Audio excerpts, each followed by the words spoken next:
Didik TV KPM.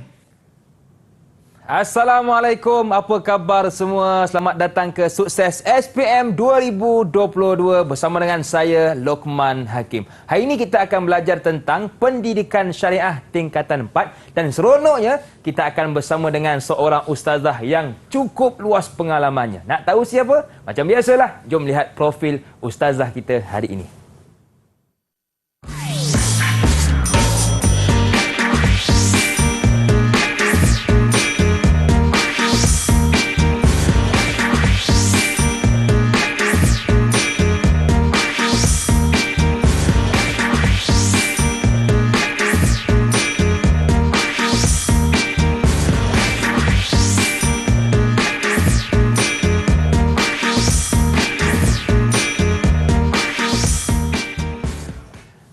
Bersama dengan kita hari ini Ustazah Siti Rahmah Syahbudin. Assalamualaikum Ustazah, apa khabar? Waalaikumsalam warahmatullahi wabarakatuh. Alhamdulillah sihat. Hakim, apa khabar? Alhamdulillah saya pun sihat Ustazah. Baik Ustazah, saya seronok bersama dengan Ustazah hari ini dan lagi seronok kita bersama juga dengan murid-murid yang lain. Boleh ke Ustazah perkenalkan kepada kami Ustazah semua? bawa anak murid Ustazah ni. Boleh Ustazah. Kawan-kawan Hakim ya. Okey, mari kita berkenalan.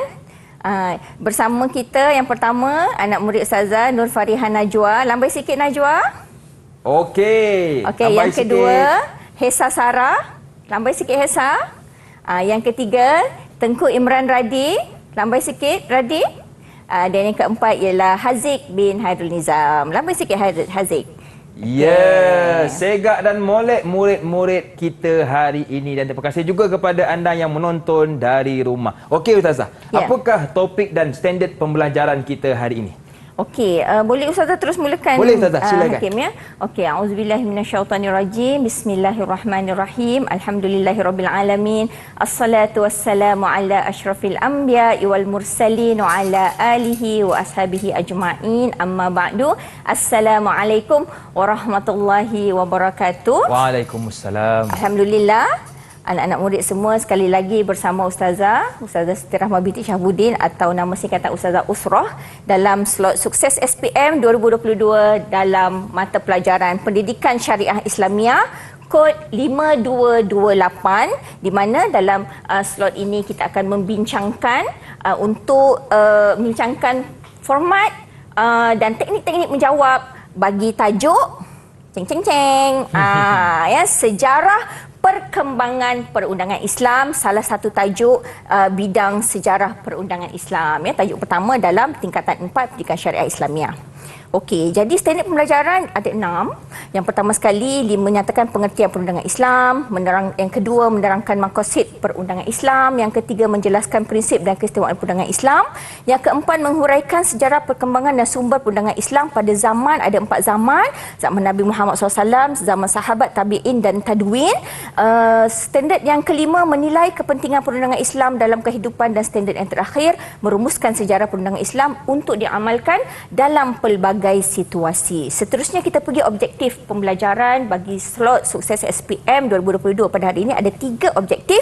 Yang pertama menyatakan 6 subtopik yang perlu dikuasai dalam tajuk ini dan objektif yang kedua mengenal pasti sekurang-kurangnya 3 jenis soalan. 3 jenis soalan SPM yang boleh terhasil daripada tajuk sejarah perkembangan perundangan Islam ini dengan jelas. Dan objektif yang ketiga, murid-murid semua dapat mengenal pasti sekurang-kurangnya 3 teknik menjawab bagi soalan-soalan yang boleh terhasil daripada tajuk sejarah perkembangan perundangan Islam ini dengan betul Okey, kita pergi kepada subtopik. 6 subtopik yang ada dalam tajuk sejarah perkembangan perundangan Islam ini.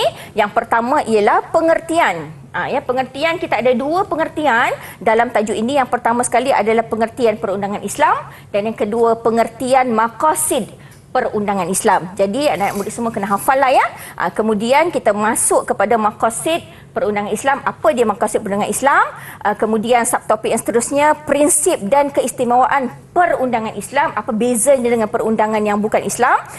Kemudian subtopik yang keempat, sejarah perkembangan perundangan Islam dan sumber perundangan Islam dalam keempat-empat zaman. Kemudian kita lihat kepentingan perundangan Islam, dan subtopik yang terakhir adalah kepentingan sejarah untuk diamalkan dalam pelbagai situasi kehidupan. Kemudian kita pergi kepada subtopik yang utama, yang pertama ya, Hakim. Yang pertama sekali adalah kita lihat pengertian perundangan Islam ya. Pengertian perundangan Islam kita dapat lihat ada dua kategori ya, kategori bahasa iaitu jalan lurus yang menunjukkan pada kebaikan, dan kategori yang kedua pengertian daripada segi istilah iaitu hukum-hukum yang ditetapkan oleh Allah SWT, iaitu yang ditetapkan ni maksudnya disyariatkan ya kepada umat manusia yang meliputi aspek akidah, syariah, akhlak dan peraturan-peraturan kehidupan yang perlu diyakini, dipatuhi dan diamalkan untuk memberi kebahagiaan di dunia dan di akhirat. Jadi kalau kita cakap pasal perundangan Islam, ialah kalau kita cakap pasal undang-undang ni biasanya yang kita faham adalah peraturan yang bertulis. Ya, peraturan yang bertulis. Tapi kalau kita cakap pasal perundangan Islam, dia adalah segala bentuk hukum hakam.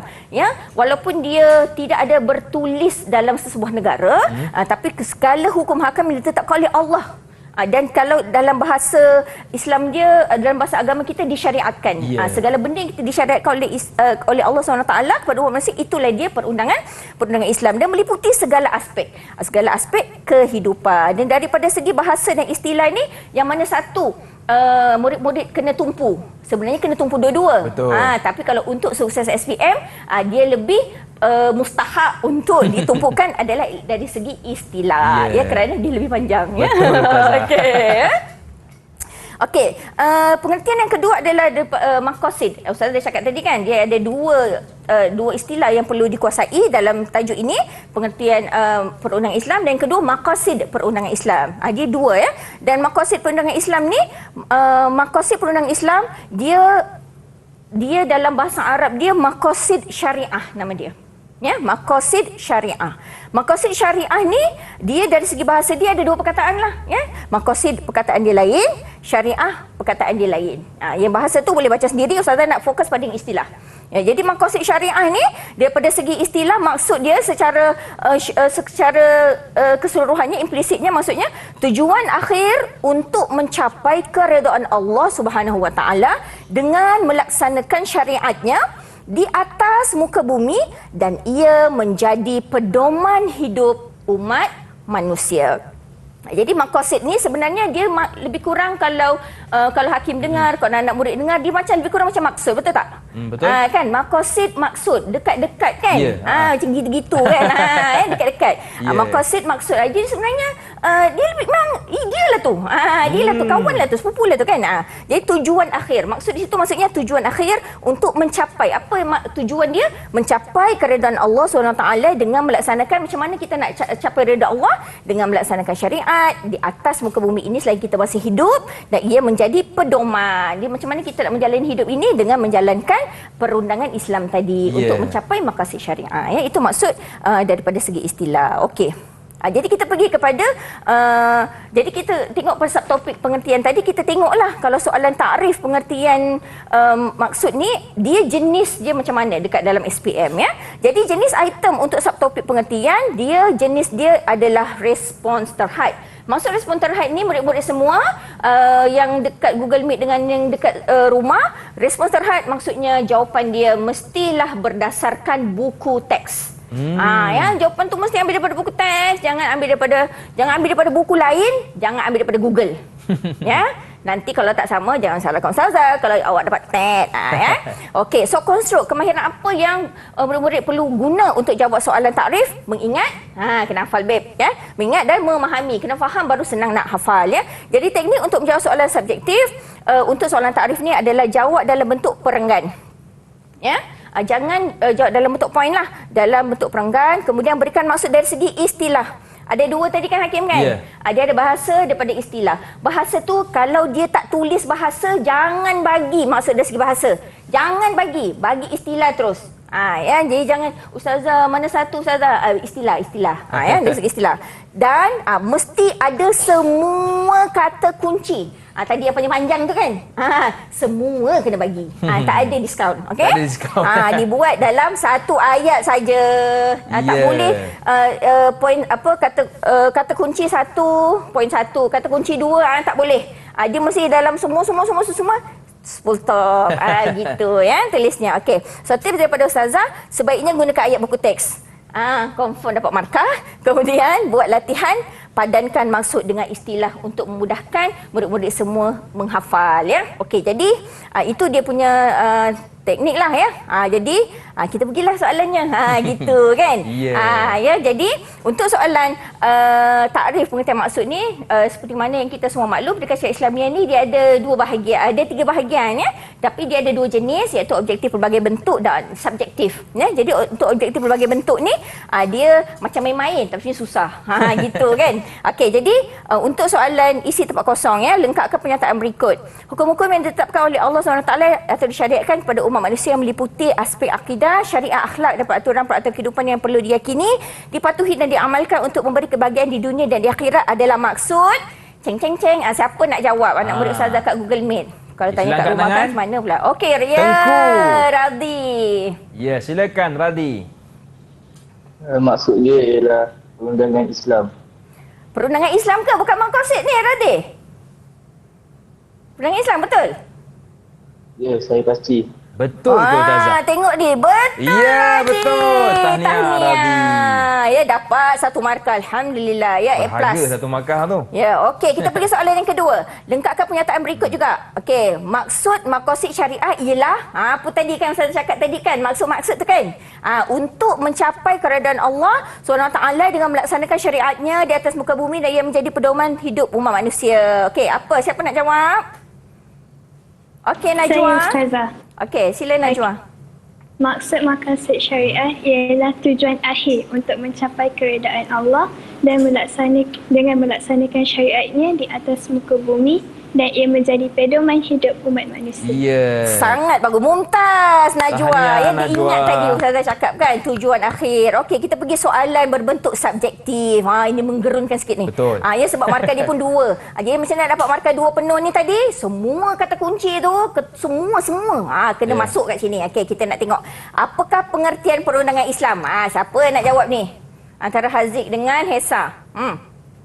Okey, sila angkat tangan. Siapa?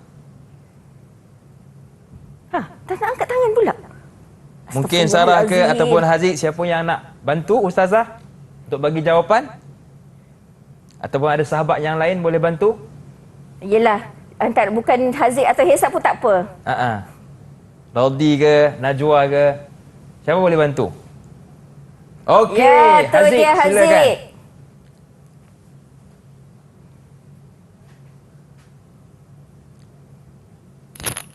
Mungkin lag kot ya.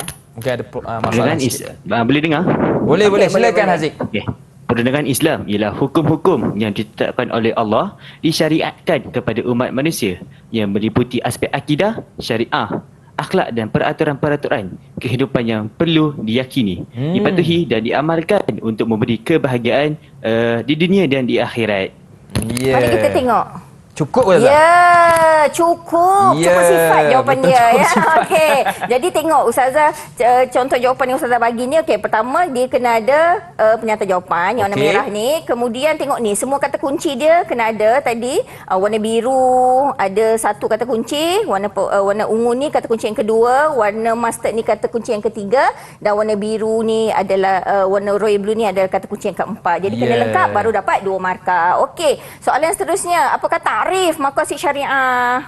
Okey. Hesa boleh jawab Hesa? Okey, sila Hesa. silakan.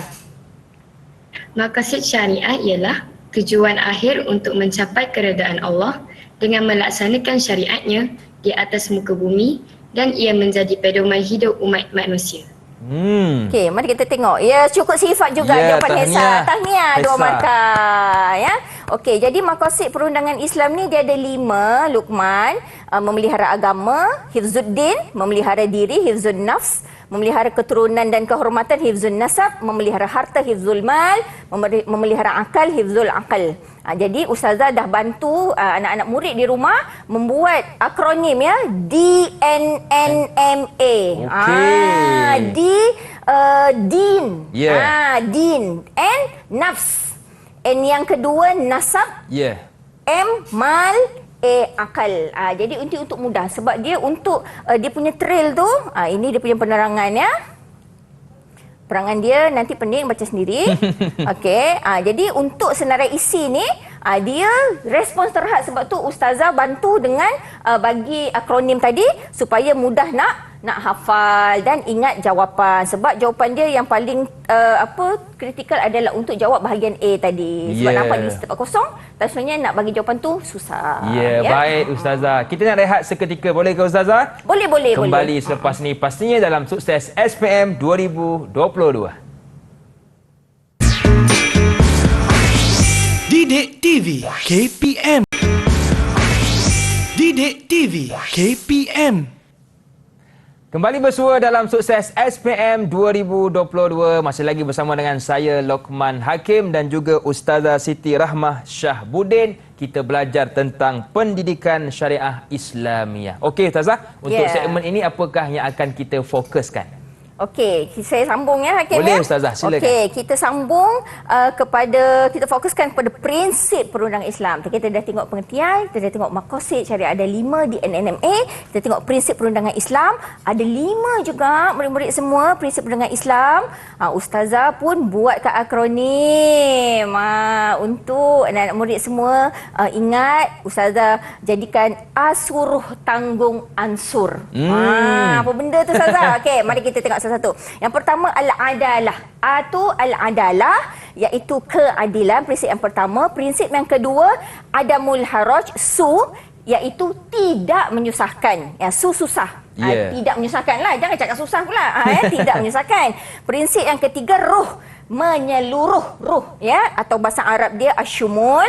Prinsip yang keempat tanggung, iaitu qillatut taklif, sedikit tanggungjawab. Dan prinsip yang kelima at-tadarruj fit tasyri', ansur, iaitu secara beransur-ansur. Dia punya akronim keseluruhan asuruh tanggung ansur ya. Jadi sedikit penerangannya. Prinsip yang pertama al-adalah, keadilan. Prinsip keadilan iaitu Allah membuat prinsip perundangan Islam ni memang adil, tidak menzalimi sesiapa. Contohnya orang yang mencuri akan dipotong tangan tanpa mengira darjat. Siapa yang mencuri memang kena potong tangan kalau kena syarat ya. Kemudian prinsip yang kedua adamul haraj, tidak menyusahkan. Perundangan Islam peraturan yang tidak membebankan manusia. Contohnya rukhsah dalam ibadat. Seperti contohnya kita musafir, kita boleh melakukan solat qasar dan solat jamak. Jadi kita tak susah nak melakukan solat kan. Kita pun selalu buat kan perkara ni.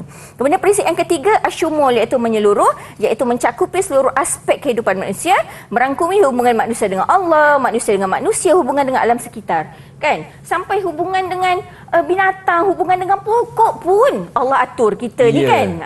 Jadi menyeluruh ya, bukan dengan manusia, dengan Allah saja. Betul. Kemudian prinsip perundangan Islam yang keempat, qillatut taklif. Kita ni sebenarnya kalau nak compare, kita nak bandingkan nikmat Allah bagi dengan kita ni, sedikit sangatlah Allah suruh kita ni buat benda kan. Betul. Solat pun 5 kali je, bukan 500 kali pun kan. 5 kali je nak banding dengan tak payahlah jauh-jauh. Dengan oksigen je kita sedut. Betul. 24/7 lah orang kata kan. Dia punya bahasa Jawanya kan. 24/7. Pun tak mampulah nak compare tu kan. Jadi sikit sangat yang kita dipertanggungjawabkan ya. Kemudian prinsip yang kelima at-tadarruj fit tasyri', iaitu beransur-ansur dalam pensyariatan. Contohnya pensyariatan pengharaman minum arak secara berperingkat, iaitu sebanyak 4 peringkat ya. Jadi itu dia prinsip perundangan Islam. Jadi kalau prinsip ni, subtopik prinsip ni murid-murid semua dalam SPM, dia masuk dalam jenis soalan senarai isi. Ya, senarai isi. Jadi jenis item dia respons terhad. Respons terhad maksudnya apa? Jawapan dia mesti berdasarkan buku teks. Pandai Lokman Hakim, mendapat A+. Ya? Amin. Okey. So, konstruk kemahiran yang diperlukan untuk jawab soalan ni, mesti kalau dah based on buku teks, mesti kena ingat dan kena faham. Faham untuk mudah kita nak hafal. Ya? Kemudian teknik untuk jawab soalan subjektif dia, kena jawab dalam bentuk poin. Ingat, kalau senarai isi pula, mesti jawab dalam bentuk poin. Tak boleh jawab dalam bentuk perenggan supaya mudah pemeriksa nak tanda jawapan awak, dan kenal pasti kehendak soalan. Kerana untuk prinsip perundingan Islam, kadang-kadang dia akan guna kata tugas nyatakan. Kalau dia guna kata tugas nyatakan, murid-murid semua kena bagi isi sahaja. Jangan bagi huraian panjang-panjang, membazir dakwat. Ya? Kalau dia guna kata tugas jelaskan, bagi ayat lengkap. Ayat lengkap maksudnya apa, Ustazah? Ayat lengkap maksudnya panjang sikit jawapan awak, mesti sekurang-kurangnya 4 patah perkataan. Ya, faham ke faham tu Hakim? Faham Ustazah. Okey kan. Jadi tips yang Ustazah nak bagi, gunakan akronim tadi, As-Suruh tanggung Ansur, untuk bantu anak-anak murid semua ingat untuk jawab soalan prinsip perundangan Islam. Kan ini nak bantu dia ni. Ini tak ada tempat lain ni. Dekat Sukses SPM 22 je Didik TV ni. Gitu kan, promosi lagi. Okey. Ini contoh soalan pelbagai bentuk untuk prinsip perundangan Islam. Lengkapkan pernyataan berikut. Jadi jangan pandang sebelah mata lah isi tempat kosong ni. Alah, kacang. Sebenarnya kacang ke kacang? Anak-anak murid semua, kacang ke kacang? Geleng ke angguk? Kacang Ustazah katanya. Kacang. Dia orang ready sebab Betul. tu kacang ya. Sambung, Kalau tak ready memang geleng lah ya. Okay. Prinsip perundangan Islam yang menyeluruh mencakupi seluruh aspek kehidupan manusia, juga sesuai dengan masa, tempat dan keadaan, apa, bangsa dan warna kulit. Siapa nak jawab? Okey. Sila angkat tangan. Siapa nak jawab? Ya, Radi. Silakan Radi. Kalau tak silap saya, jawapan dia ialah tanpa mengira bangsa dan warna kulit. Tanpa mengira Ustazah. bangsa, sebab dia menyeluruh. Tanpa mengira. Betul ke Ustazah? Ya, betul. Ya, tahniah Tahniah Radi. Ya Allah, A+. Amin. InsyaAllah, amin. Okey, kita tengok soalan seterusnya. Subjektif. Ini berdebur ni. Okey. Nyatakan. Ingat ya, kalau nyatakan tadi, kena panjang ke kena pendek? Gitu. Nyatakan 2 prinsip perundangan Islam selain asyumul, menyeluruh. 2 markah. Siapa nak jawab? Saya Ustazah. Okey, Najwa. Sila Jadi, Najwa. untuk nyatakan letak isi sahaja, Mumtaz Najwa. penyata jawapan dia 2 prinsip perundangan Islam selain al-syumul, menyeluruh, ialah yang pertama al-adalah, keadilan, dan yang kedua adamul huruj, tidak menyusahkan. Betul ke Ustazah? Masya Ya. Allah. Kalau lah macam ni SPM. A+ Ustazah Ya, dalam tangan. Ya, Okey, tahniah. kita tengok pula yang lebih susah sedikit. Jelaskan gitu. Jelaskan. 2 prinsip perundangan Islam. 2 markah juga ni. Okey, Siapa nak jawab? Haziq, silakan. Confident dia ni. Cepat. Salah siap kau, Haziq. Jelaskan ni, so kita kena ayat lengkap. So ayat kita perlu melekat ayat kita dengan mengambil perkataan daripada soalan. Iaitu contoh jawapan, 2 prinsip perundangan Islam ialah khilatul taklif. Itu sedikit tanggungjawab di mana pensyariatan yang dipertanggungjawabkan tidak banyak sehingga membebankan kehidupan manusia. Yang kedua, al-tadruj fil tasyri' yang bermaksud beransur-ansur. Seperti pengharaman arak yang dilakukan secara berperingkat. Mari kita tengok. Masya Allah. Ya, terbaik. Walaupun nampak macam susah, boleh jawab Ustazah Ya, ya Allah, mudah-mudahan lah ya. A+. Okey, kita tengok pula keistimewaan. Subtopik seterusnya, keistimewaan perundangan Islam. Okey, yang pertama sekali, perundangan Islam ni murid-murid semua dia tidak berubah, iaitu dia kekal hingga tibanya hari kiamat. So Al-Quran tu dia tak akan berubah. Kalau berubah, astagfirullahalazim kan. Yang kedua, keistimewaan yang kedua, menjaga kemaslahatan manusia. Perundangan Islam ni dia memang menjaga kemaslahatan manusia. Kalau ada isu dia tak jaga kemaslahatan manusia, kita boleh debat. Boleh debat ya perkara tu, menolak kemudaratan. Sepatutnya memang menyelesaikan masalah manusia dan membina, bukan itu saja, dan membina dan membentuk umat manusia yang lebih bertamadun tanpa diskriminasi bangsa. Kalau kita lihat sejarah ya Hakim, agama Islam lah yang menghilangkan perhambaan di muka bumi ini ya. Okey, keistimewaan yang ketiga meliputi hubungan manusia dengan Allah SWT, manusia sesama manusia dan manusia dengan makhluk dan alam seperti mana yang kita telah bincangkan tadi ya. Okey, keistimewaan yang seterusnya, Jadi perundangan Islam ni kalau kita amalkan dia murid-murid semua ada ganjaran di akhirat babe. Kan bagi setiap kepatuhan dan ketaatan sewaktu di dunia. Sebab kadang-kadang ini berkaitan dengan iman. Kadang-kadang kita tak nampak. Betul. Kan. Kita contoh ustazah ni pakai tutup aurat macam ni kan. Tak nampak pun kadang orang kata tak panas ke ustazah. Panas. Siapa kata tak panas? Panas. Tapi kita percaya ya dengan ganjaran di akhirat. Ya. Kemudian keistimewaan yang terakhir, setiap pelaksanaan hukuman Allah SWT semasa di dunia akan mendapat pelepasan hukuman di akhirat. Contohnya siapa yang mencuri di dunia kena potong tangan. Di dunia, maka di akhirat nanti adik boleh bersenang lenang masuk dalam syurga. Tak payah dah kena azab di neraka. Tapi kalau dia mencuri di dunia, tak kena potong tangan kat dunia, maka dia akan diazab di akhirat nanti. Ya, begitulah seterusnya. Ya, okey. Jadi untuk soalan keistimewaan ni, murid-murid semua, dia jenis item respons terbuka. Apa maksud respon terbuka? Maksud respon terbuka adalah jawapan dia tidak mesti ikut buku teks. Kalau nak ikut tadi boleh. Tapi kalau nak ada idea sendiri tapi ada kaitan yang betul, boleh kita terima. Boleh juga. Boleh, kita boleh terima. Tapi janganlah keluar ni ya. Janganlah keluar apa istilah dia, keluar pagar. Janganlah keluar pagar kan, nanti salah lah kan. Jadi konstruk kemahiran yang diperlukan untuk oleh murid-murid untuk menjawab soalan respon terbuka adalah perlu ingat, perlu faham. Perlu faham juga kan. Ingat tadi kalau nak hafal pun lagi bagus, confirm betul kan.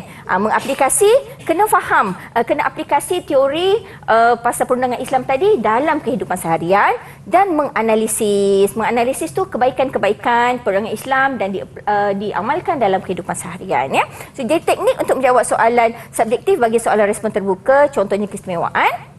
Jawapan dia mesti dalam bentuk poin dan mesti mengandungi isi dan huraian. Mesti ada dua perkara, dua unsur dalam jawapan murid-murid semua. Dan untuk keistimewaan ni, dia mestilah memberikan ciri baik. Nama pun istimewa. Kalau tak baik tu bukanlah istimewa kan. Betul. Kekurangan lah pula kan pada sesuatu perbuatan atau isu yang dikemukakan. Jadi kalau dia biasanya untuk soalan respon terbuka, biasa dia akan guna kata tugas terangkan ya murid-murid semua. Biasa dia akan guna kata tugas terangkan. Jadi format jawapan anak-anak murid semua mesti isi. Mesti lepas isi tu tambahkan salah satu daripada kata hubung aksu. Aksu ni A tu agar, K tu kerana, S tu supaya, U tu untuk. Salah satu je lah, jangan buat 4. Pening nanti. Ya, buat salah satu je dan huraian. Ya, okey. Okay, ini contohnya. Terangkan dua keistimewaan perundangan Islam. Siapa nak jawab? Okey, siapa sila angkat tangan? Okey, Hesa. Okey, silakan Hesa. Jadi, dua keistimewaan perundangan Islam ialah poin pertama, tidak berubah, kekal hingga tibanya hari kiamat kerana perundangan Islam datang daripada Allah SWT. Okey. Jadi poin kedua, setiap pelaksanaan hukuman Allah semasa di dunia akan mendapat pelepasan hukuman di akhirat kerana telah menjalankan perintah Allah. Mari kita tengok jawapan. Ya Allah, tahniah Hesa. Sebab Hesa tadi dia ada isi, dia ada aksu, dia ada huraian. Begitu juga dengan jawapan yang kedua. Jadi lengkap. Dapat markah penuh, 4 markah. Tahniah Hesa. Tahniah kepada Hesa atas jawapan. Dan sekarang kita nak berehat seketika. Boleh ke Ustazah? Boleh. Saya nak minum Jangan ni, Luqman. Jangan ke mana-mana. Teruskan bersama dengan kami dalam Sukses SPM 2022. Didik TV KPM. Didik TV KPM. Terima kasih kepada anda yang masih lagi bersama dengan kami dalam Sukses SPM 2022. Masih lagi bersama dengan saya Luqman Hakim dan juga Ustazah Siti Rahmah. Setiap perkara ada sejarah, termasuklah perundangan Islam. Jadi apa kata, jom kita dengarkan sejarah perundangan Islam dari Ustazah kita. Silakan Ustazah. Okey, jom Hakim. Kita dengar ya.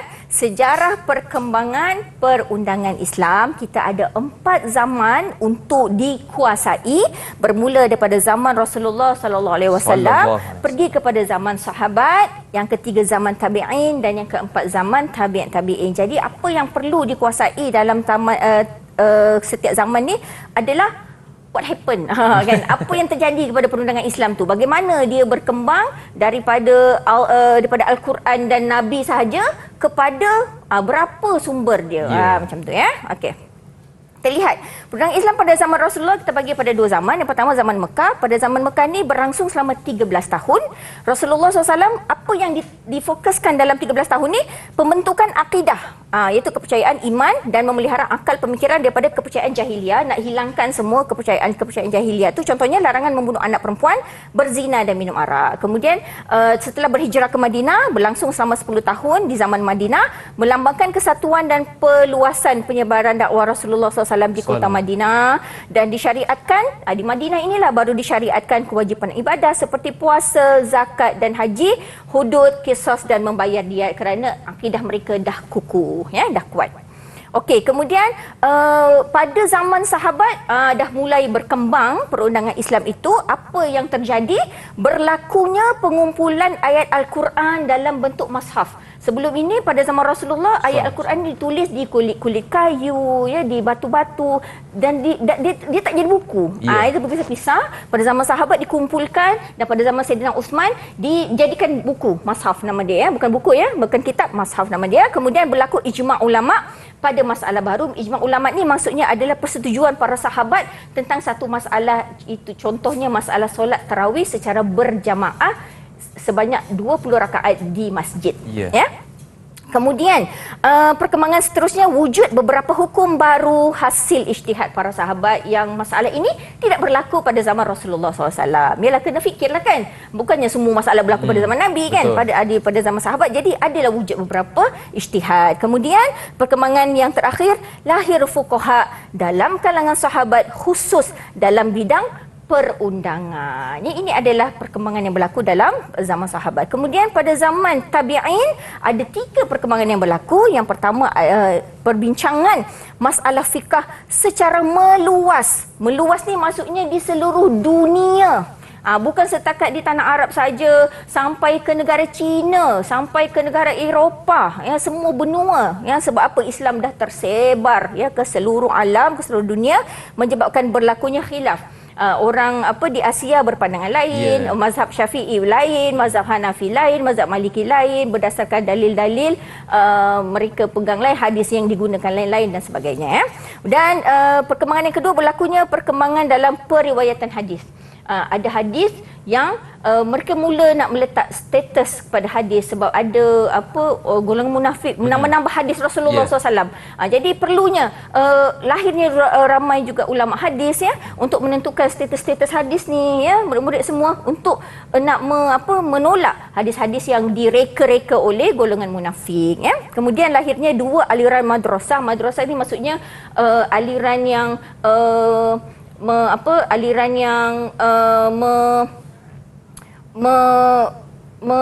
mengutamakan dalil yang mana. Itu masuk madrasah, iaitu madrasah al-hadis. Ulama yang memegang utama mesti berdasarkan Al-Quran dan hadis sahaja, dan kemudian di Hijaz, Hijaz ni maksudnya Mekah dan Madinah, dan madrasah ar-ra'yi, Kufah dan Iraq. Madrasah ar-ra'yi ni maksudnya ulama-ulama yang boleh menerima pandangan logik. Boleh menerima pandangan yang berdasarkan adat, berdasarkan uruf, yang selagi tidak melanggar Al-Quran dan hadis. Itu maksudnya. Okey. Kemudian perkembangan perundangan Islam pada zaman tabi'in. Yang pertama, sumber perundangan Islam terbahagi kepada 2, iaitu sumber berdasarkan dalil-dalil yang disepakati dan tidak disepakati. Maksudnya di sini adalah lebih tersusun dan lebih dia nampak macam formal. Perundangan Islam ni dia lebih kepada jadi ilmu yang dipelajari di sekolah-sekolah. Dia lebih jadi kepada formal dan lebih tersusun dan lebih mudah difahami.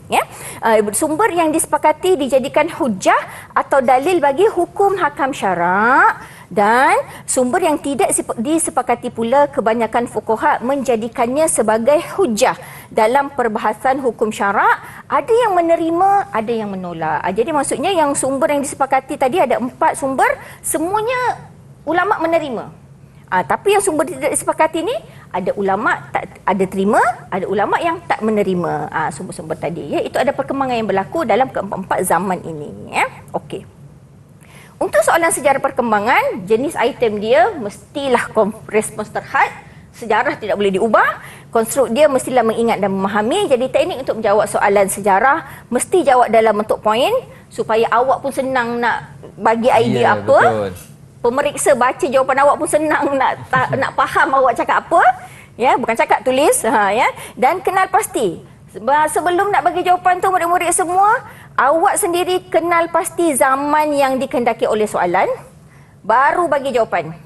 Sebab insya-Allah lah, Ustazah tak rasalah dia akan tanya cerita. Cerita semua kan. Betul. Tahun berapa nak habis kan? Insya-Allah lah dia takkan tanyalah kan. Jadi identify zaman mana dan bagilah perkembangan ikut zaman yang ditanya ya, dan tulis dalam ayat yang lengkap. Mesti lengkap lah. Dia takkan tanya guna nyatakan, senaraikan lah. Dia takkan tanya. Dia insya-Allah dia pasti akan guna jelaskan ya. Jadi tulisan ayat lengkap mengundangi sekurang-kurangnya 4 patah perkataan ya. Okey. Jadi contoh, tapi dia akan ada juga soalan objektif berbagai bentuk. Contoh dia, ni kalau dapat gariskan ni, senang sikitlah hati kan. Antara sebab berlakunya khilaf dalam masalah fikah pada zaman tabi'in ialah perkembangan wilayah Islam yang lebih luas sehingga ke negara China di sebelah timur dan negara mana di sebelah barat. Tapi kalau salah garis, menangis jugalah, hilang satu markah ya. Okey, siapa nak jawab? Jangan salah garis. Okey. Nanti Ustazah jadi kelabu. Radhi. Okey, ya Radhi. Soalan yang gariskan ni ikut pengetahuan saya lah. Saya akan garis jawapan Sepanyol. Spanyol. Betul ke Ustazah? Tengok sikit jawapannya. Ya, betul. Ya, sebaik betul. Tahniah, Mumtaz Radhi. Radhi. Ya, Spanyol. Okey, kita tengok pula soalan subjektif. Inilah yang Ustazah cakap tadi ni. Kena identify zaman mana dulu ya. Jelaskan 2 perkembangan perundangan Islam pada zaman sahabat. Siapa nak jawab? Okey, Najwa. Silakan Najwa. Tadi Ustazah ada cakap untuk soalan jelaskan kena bagi ayat lengkap. Ya, betul. Jadi jawapan dia 2 Mumtaz perkembangan perundangan Islam pada zaman sahabat ialah yang pertama, berlakunya pengumpulan ayat Al-Quran dalam bentuk mushaf. Dan yang kedua, berlaku ijma' ulama' pada masalah baru. Ya, Okey, betul ke kita Ustazah tengok. jawapannya? Ya, betul. Tahniah Ya, Najwa. kita kena ada penyata jawapan. Kemudian dia mesti 4 patah perkataan. Mumtaz Najwa ya. Okey. Okey, kita tengok ciri khusus perundangan Islam pada zaman tabi'in. Yang pertama, mencapai peringkat kematangan dan kesempurnaan yang merangkumi aspek kehidupan sama ada di dunia dan di akhirat. Jadi ini dia punya klimaks lah. Sekarang ni tak ada dah pembaharuan. Lahir tokoh ulama hadis terkemuka antaranya Abu Dawud, Ibnu Majah, At-Tirmizi dan lain-lain. Mereka pakar dalam membincangkan dan membahaskan ilmu hadis, riwayah dan dirayah, ilmu al-jarh wa ta'dil dan sebagainya. Kita dengar pun pening kan? Jadi jangan pening dulu, nanti kita ulang kaji di kelas ya. Kalau kat sini nanti sampai 3 jam tak habis ya. Okey. Kemudian ciri yang seterusnya, lahir ramai tokoh ulama ulung yang mujtahid dengan pelbagai mazhab fikah. Antaranya mazhab Hanafi, mazhab Maliki, mazhab Syafi'i, mazhab Hanbali. Keempat-empat mazhab ni mazhab ahli sunnah wal jamaah. Tapi jangan salah sangka, ada juga mazhab bukan ahli sunnah yang lahir seperti mazhab Zaidiyah, Imamiyah dan Ibadiyah. Yang ini mazhab bukan ahli sunnah yang lahir ya pada zaman tabi'in. Kemudian ciri khusus pada zaman tabi'in ini pembukuan ilmu dan penterjemahan kitab ilmu fiqh, ilmu tafsir, bahasa Arab, sastra dan as-sunnah telah berkembang dengan pesat pada zaman Abbasiyah. Jadi menjadikan pelbagai disiplin ilmu telah lahir ya pada zaman tabi'in ini. Jadi nampak pendidikan tu lebih formal berlaku ya. Kemudian ciri seterusnya, tercetusnya evolusi keilmuan fikah yang tinggi, kesan daripada perkembangan empayar Islam yang semakin meluas melahirkan pelbagai disiplin ilmu seperti mana Ustazah cakap tadi dan para fuqaha yang berkeupayaan dalam mengistinbat hukum. Jadi ilmu ni dah tersebar. Jadi fuqaha ni bukan lahir daripada orang Arab saja. Dia daripada orang bukan Arab pun ramai. Jadi macam kita sampai kita kat Malaysia pun banyak ulama kan. Ini adalah hasil ya daripada ulama-ulama tabi'in ni ya. Terhasilnya medan perbahasan ilmu fiqh dalam kalangan para ulama, kesan daripada sokongan khalifah kepada para fuqaha. Jadi khalifah menyokong perbahasan ilmu ni, jadi menyebabkan diadakan secara besar-besaran. Jadi makin ramai orang menjadi pandai ya dalam bidang fiqh. Dan ciri terakhir, lahir pelbagai istilah fiqah dalam perundangan Islam seperti rukun, syarat, sah, rukhsah, azimah dan lain-lain lagi istilah yang tidak pernah diketahui sebelum ini, menyebabkan kita lebih faham tentang sesuatu ibadah itu, bagaimana ia dilaksanakan. Okey, kita pergi. Soalan ciri khusus ni, dia respon terhad, dia kena ingat dan faham sebab dia respon terhad mesti based on buku teks dan dia mesti dalam bentuk point dan mesti dalam ayat yang lengkap kerana dia, tengok tadi kan panjang, tak bukan pendek. Jadi ini contoh soalan dia.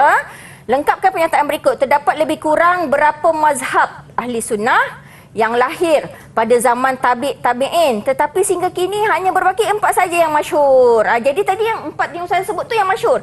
Yang sebenarnya yang lahir berapa? Berapa mazhab yang lahir dalam zaman tabi'in? Siapa nak bagi jawapan? Ya. Okey, Ya, Haziq. Haziq. Apa jawapannya? Pada pendapat saya terdapat lebih kurang 13 mazhab yang lahir yang terdapat lebih kurang 13 ahli sunnah yang lahir pada zaman tabi'in ini. Ya, 13 mazhab ahli Okey, sunnah betul. yang lahir pada zaman tabi'in. Tahniah, Haziq. Mumtaz, Haziq. Kemudian subjektif. Jelaskan 2 ciri khusus perundangan Islam pada zaman tabi'in. Yang paling panjang tadi tu, siapa nak jawab? Sila-sila. Okey, Ya, Hesa. Hesa. Ya, bagus Hesa, sahut cabaran. Jadi, 2 ciri khusus perundangan Islam pada zaman tabi'in ialah: pertama, terhasil medan perbahasan ilmu fiqah dalam kalangan para ulama, kesan daripada sokongan khalifah kepada para fuqaha. Pada para fuqaha. Okey. Kemudian, okey, tak apa. Yang kedua tu pembukuan ilmu dan pertujuan kitab ilmu fiqh. Okey, yang penting Ustaz nak tengok teknik. Teknik dia betul, ada penyata jawapan dan dia lebih 4 patah perkataan. Ya, tapi Ustazah, kalau misal kata sampai sini je boleh ke?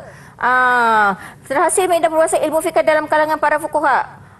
Sebenarnya boleh juga sebab dia lebih 4 patah perkataan. Okey. Baik, jadi itulah jawapan-jawapan yang telah diberikan oleh murid-murid kita. Banyak yang kita belajar di segmen ini dan sekarang kita nak rehat seketika, kembali selepas ini pastinya dalam Sukses SPM 2022.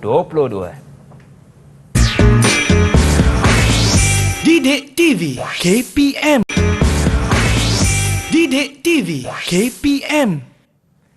Bersua kembali dalam Sukses SPM 2022 bersama dengan saya Lokman Hakim, juga Ustazah Siti Rahmah Syahbudin. Okey Ustazah, untuk segmen ini kita nak tekankan berkaitan apa Ustazah? Okey, yang segmen keempat ni kita nak tekankan berkaitan sumber perundangan Islam pada empat zaman yang kita dah cerita tadi sejarah dia, ya Luqman Hakim.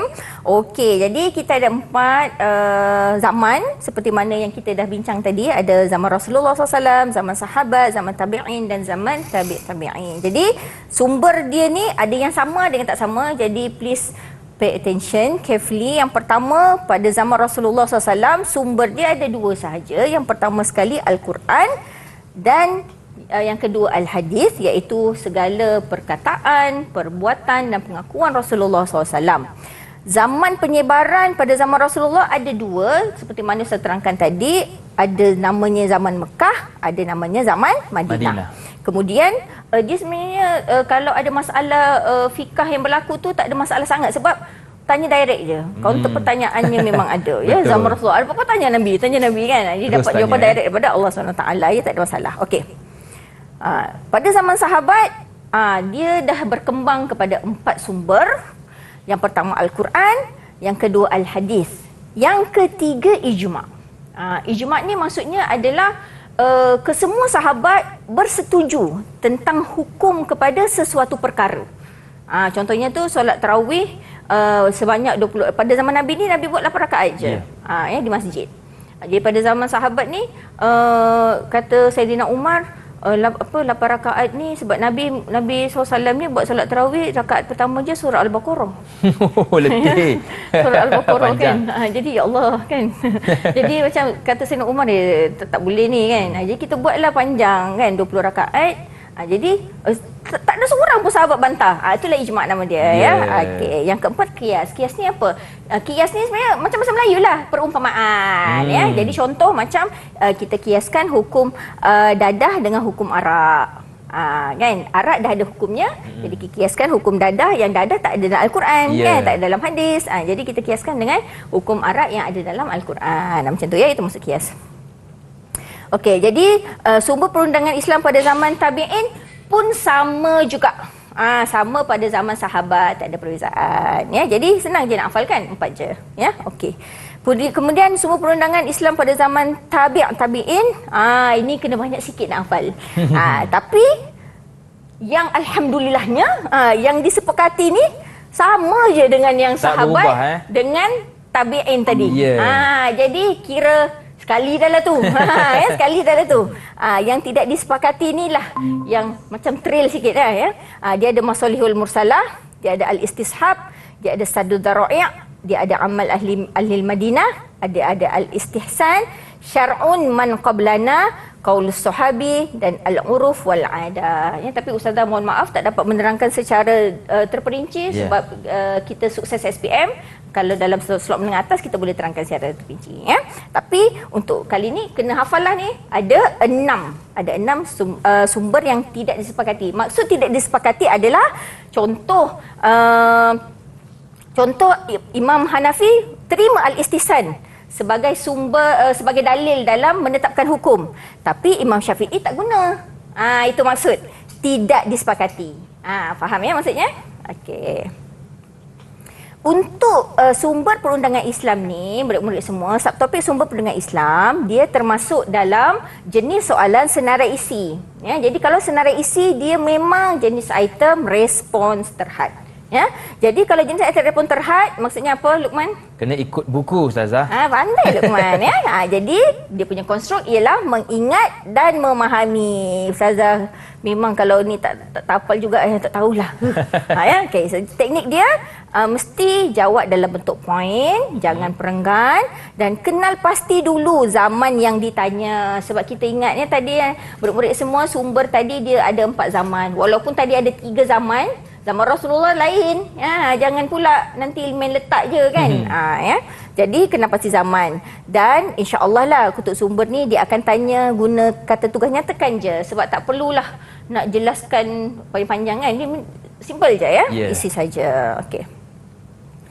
Okey, ini dia contoh soalan objektif pelbagai bentuk. Isi tempat kosong dengan pilihan jawapan di bawah. Di dalam kotak tu ada Al-Quran, hadis, kias, X ya. Okey.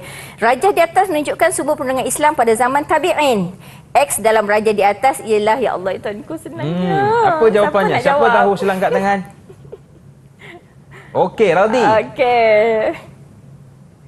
Ya Radhi. Jawapan dia ialah ijma'. Ijma'. Betul ke Ustazah? Tengok sikit jawapannya. Ya betul. Tahniah Mumtaz Radhi. 1 markah. Ya, okey. Seterusnya subjektif. Senaraikan 2 sumber yang tidak disepakati pada zaman tabi'in. Dia tak mau yang sepakati, senang sangat. Kita tanya yang tidak disepakati pula. Siapa nak bagi? Ingat tak tadi? Okey. Ya, Najwa. 2 sumber yang tidak disepakati pada zaman tabi'in ialah yang pertama al-musalah al-marsalah dan yang kedua amal ahli Madinah. Betul ke jawapannya Ustazah? Okey, masalah al-mursalah amal ahli Madinah. Betul. Ya, tahniah 2 markah. Okey, tahniah. Okey, kepentingan kita masuk subtopik seterusnya, kepentingan perundangan Islam dalam kehidupan. Yang pertama, memberi penekanan ke arah memperkukuhkan akidah yang sahih agar terbentuk akhlak yang mulia. Jadi pentingnya kita ni dalam hidup kita kena mengamalkan perundangan Islam dalam kehidupan supaya kita lebih mengukuhkan iman kita, akidah iman kita yang sahih. Jadi kita kata kita beriman pada Allah, tapi tak solat macam mana tu? Kan? Sebab tak solat tu berdosalah haram. Kan, meninggal solat haram sebab solat tu wajib. Itu perundangan Islam lah tu. Kan, menunaikan solat tu wajib, itu perundangan Islam. Jadi kita kena kena buat supaya memperkukuhkan iman kita. Ya, menggalakkan. Yang kedua, menggalakkan manusia untuk melakukan kebaikan dan mencegah kemungkaran demi memelihara maqasid syariah. Jadi maqasid syariah tadi contohnya memelihara agama. Ya. Jadi kalau kita lihat orang buat kemungkaran, contohnya orang minum arak, orang couple lah contoh kan. Jadi kalau ada kita tengoklah kalau budak sekolah ni kan, konon-konon lah berkapal lah kan. Jadi kalau ada kawan dia tegur couple kan, dia kata alah kubur lain-lain. Cakap Kubur dekat dia, masing-masing kan? sebab kubur lain-lain lah kita tegur. Betul. Kalau kubur sekali boleh backup nanti kan. Ya. Jadi macam tu. So kita mencegah kemungkaran, kita buat tanggungjawab Betul. kita ya. Okey, kemudian kepentingan yang ketiga sesuai dengan naluri dan fitrah manusia kerana ia merupakan kalam Allah yang qat'i. Ya, jadi rasanya Ustazah tak tahulah. Rasa macam contohlah kan.